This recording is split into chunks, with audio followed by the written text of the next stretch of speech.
Amis Sagittaires, bonjour et bienvenue à vous en cette lecture guidance du mois d'avril qui vient vers nous.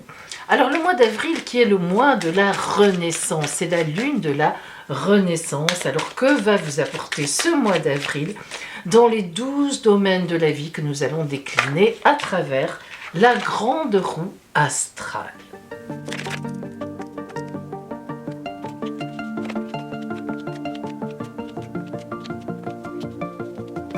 Nous commençons par l'énergie qui va vous accompagner, votre toile de fond tout au long de ce mois d'avril. Et nous avons dans la maison 1 les étoiles. Alors, évidemment, les étoiles, c'est la seconde carte, le second, disons, meilleur arcane du tarot de Marseille, le premier que vous avez aussi étant le monde. Bien. Alors, les étoiles, c'est la chance divine. On ne peut pas la résumer autrement. On ne peut rien dire d'autre. Ça veut dire que Dieu vous regarde, alors Dieu, votre ange, appelez ça comme vous voulez, la vie, mais il y a un coup de projecteur sur vous et on dit, eh bien c'est ton moment, voilà, c'est maintenant, je t'envoie la chance. Et en face de vous, réellement, en tant que personne, vous avez l'empereur.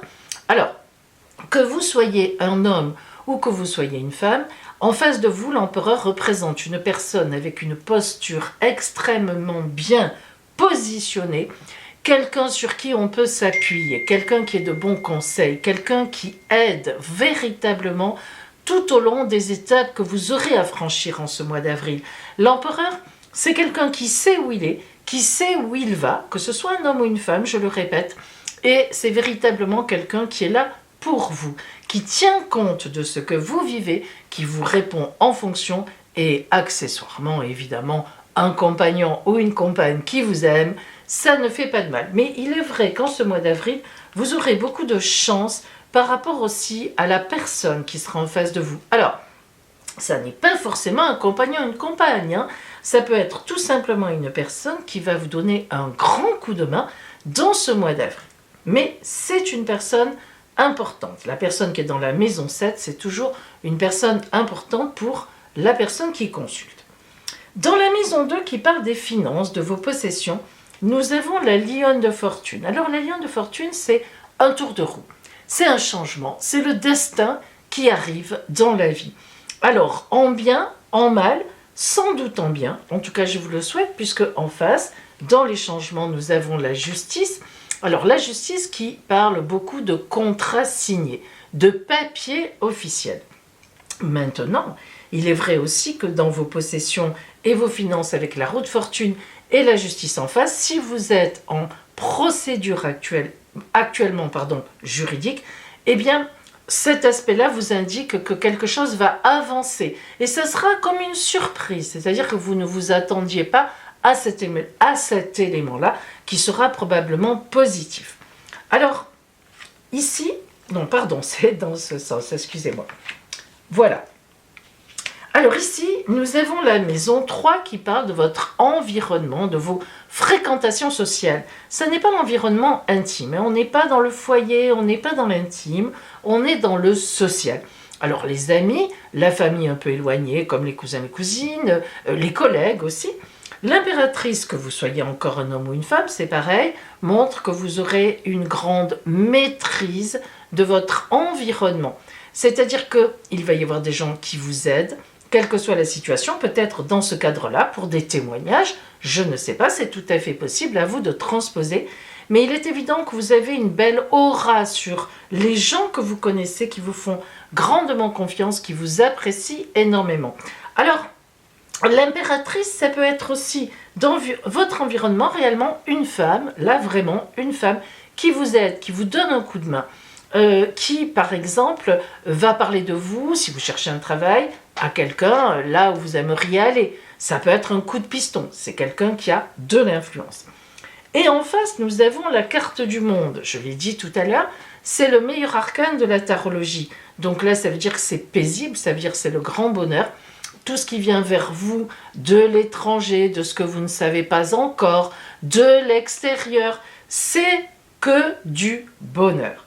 Alors, entre le fait que vous êtes soutenu autour de vous, que vous avez aussi une bonne maîtrise, et que ce qui vient de dehors est magnifique, puisque le monde, c'est le meilleur arcane de la tarologie. Lorsque les anciens tombaient sur cet arcane, ils bouclaient le jeu. Ils ne continuaient pas, parce qu'ils disaient que de toute façon, ça sera bon. Et c'est vrai.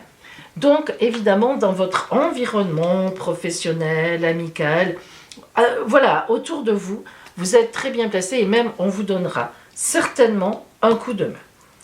Dans la maison 4, alors là, on est dans l'intime, on est vraiment dans votre foyer. Nous avons le Battleur, qui est l'arcane 1 du tarot de Marseille, qui parle d'une nouvelle étape de vie. Donc, vous allez envisager certainement en ce mois d'avril, tranquillement, un déménagement futur. Ça ne va pas se passer en avril, mais vous l'envisagerez certainement.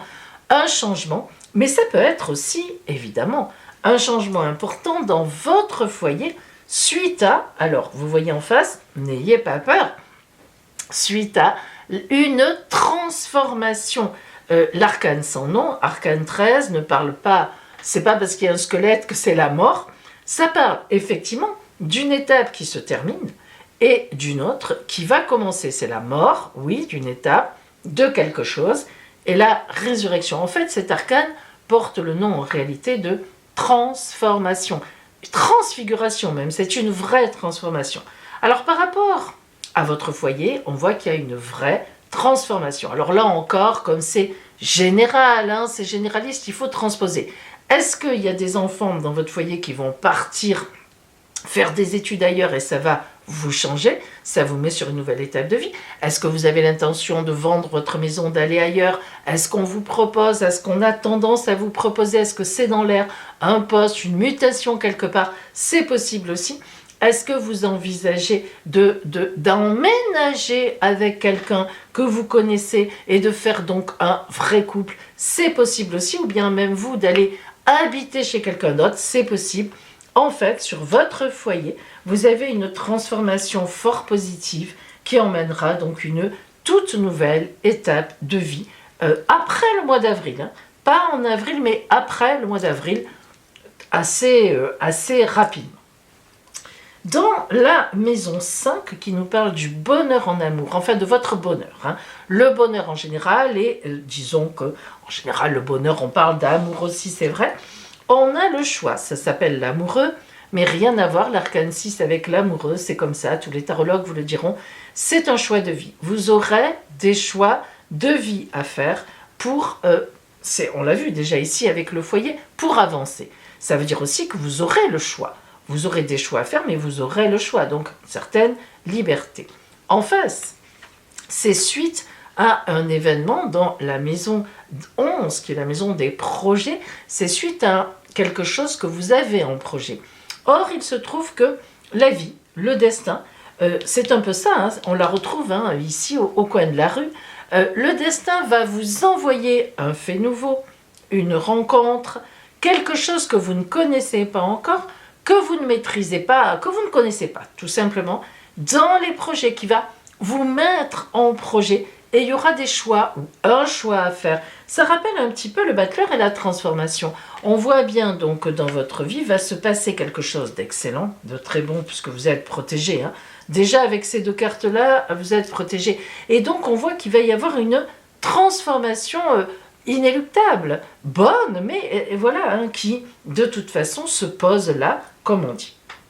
Et puis, dans la maison 6, le quotidien, l'énergie qui va vous accompagner un petit peu au quotidien quand vous vous levez le matin, nous avons la lune, donc, et en face, dans la maison des ennuis, des soucis, la maison 12, nous avons la papesse. Alors, ça n'est pas, la papesse ne représente pas un ennui, un souci finalement.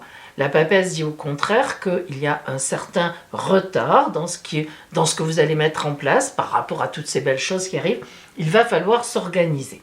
La lune et la papesse, sachez quand même que la réunion des deux, lorsqu'elles sortent ensemble, c'est une femme enceinte. Alors, est-ce qu'il y a un projet d'attendre un enfant? Est-ce qu'il y a un bébé qui va naître et qui va un petit peu chambouler la maisonnée? Et ça se comprend, c'est une possibilité. Mais évidemment, tout le monde n'aura pas un bébé. On nous parle aussi de grands projets en gestation, un grand projet. Et en fait, ces deux cartes nous disent que ce projet se développera réellement dans 7, 8, 9 mois. On comprend mieux maintenant pourquoi on ne voyait pas les grandes transformations, enfin, ces grandes transformations qui ont lieu et qui sont vraiment là, qui seront là dans votre vie tout de suite. Donc, on est sur quelque chose de serein, quelque chose de paisible, bien que ça bouge. Bien que ça bouge, ami Sagittaire, mais on n'est pas sur paf paf de la fracasse, allez on y va. Non, on est sur quelque chose de tranquille qui va avancer gentiment, vous êtes soutenu, il y a de belles choses vraiment qui viennent vers vous, une grande transformation, et on va s'organiser. On a là une idée d'organisation paisible et tranquille pour la suite. Alors nous allons maintenant zoomer réellement sur le côté relationnel, affectif, amoureux, tendresse, etc., amical, grande amitié.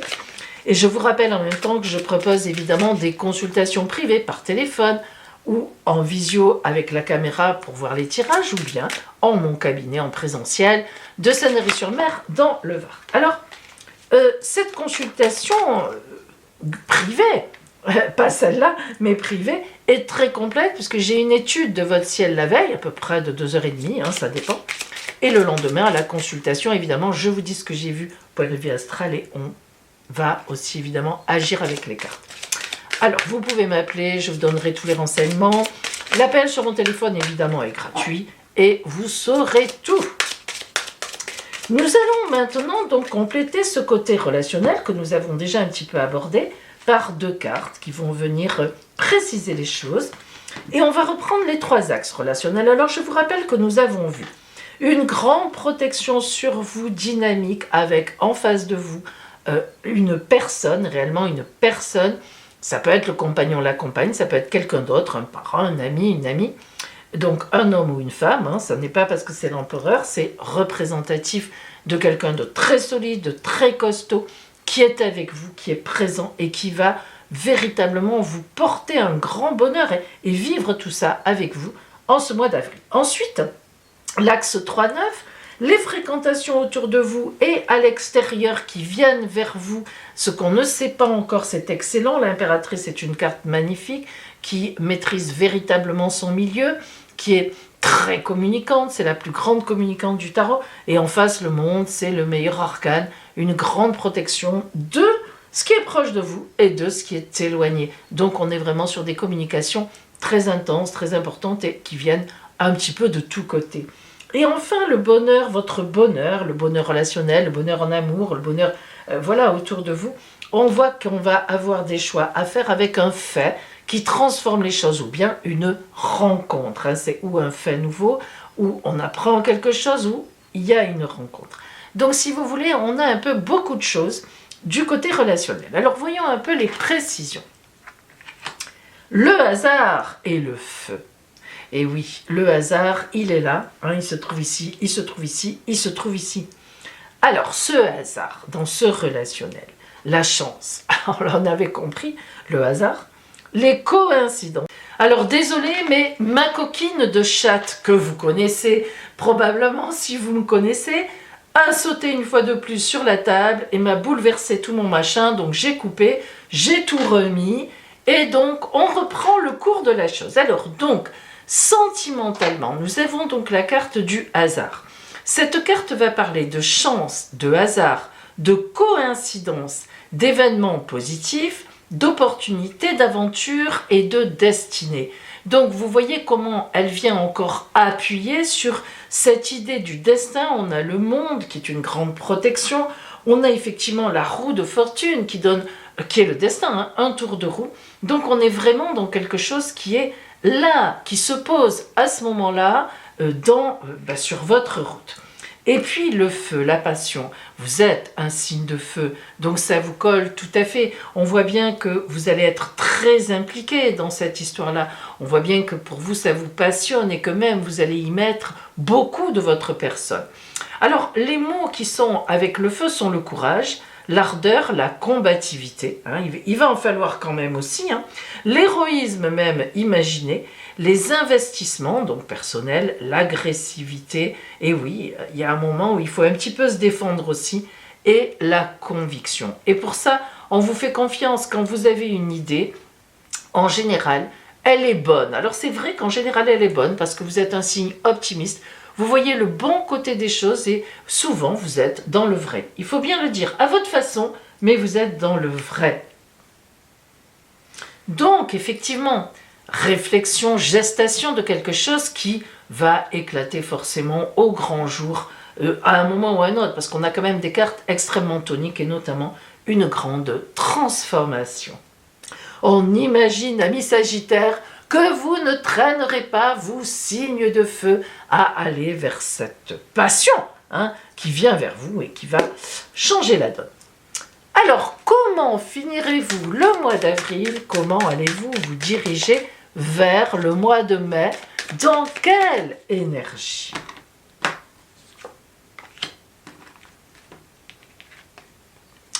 La gourmandise. La gourmandise peut être interprétée à beaucoup de niveaux.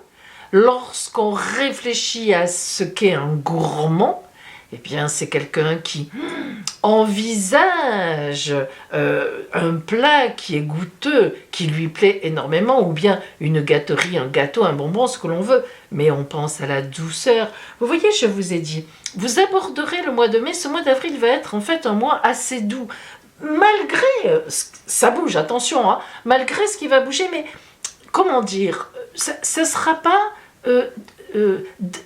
vraiment déstabilisant pour vous. Vous accueillerez tout ça avec gourmandise. C'est vraiment le cas de le dire en goûtant, on goûte les bonnes choses qui viennent, puis on regarde si ça plaît ou pas finalement.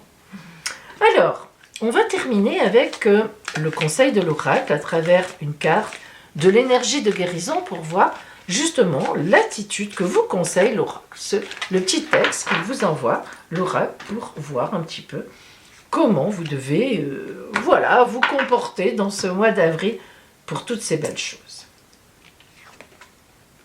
La paix. On en a parlé, la sérénité, la paix. Je retrouve la raison face à la peur. Je suis inébranlable face au défi de la vie. Vous voyez, je vous l'ai dit. J'entretiens avec force des pensées de douceur et de calme. Je retrouve le silence intérieur. Je deviens la manifestation de la paix. Alors, je ne sais pas comment vous allez faire, Sagittaire, parce que signe de feu comme vous l'êtes, n'empêche que c'est ce qu'on ressent de cette roue astrale et c'est ce qu'on nous confirme. Ça va être doux, ça va vous plaire. Vous allez avoir une attitude de gourmand face à ce qui vous arrive. Vous allez regarder avec les yeux grands ouverts et goûter ce qui vous est amené sur un plateau d'argent, j'oserais dire. Et voilà, et finalement, on a cette idée de paix. Ça marche bien, ça colle bien, ça s'imbrique bien. Voilà pour vous, amis Sagittaires. En tout cas, je vous souhaite une belle renaissance, justement. Et je vous dis à bientôt.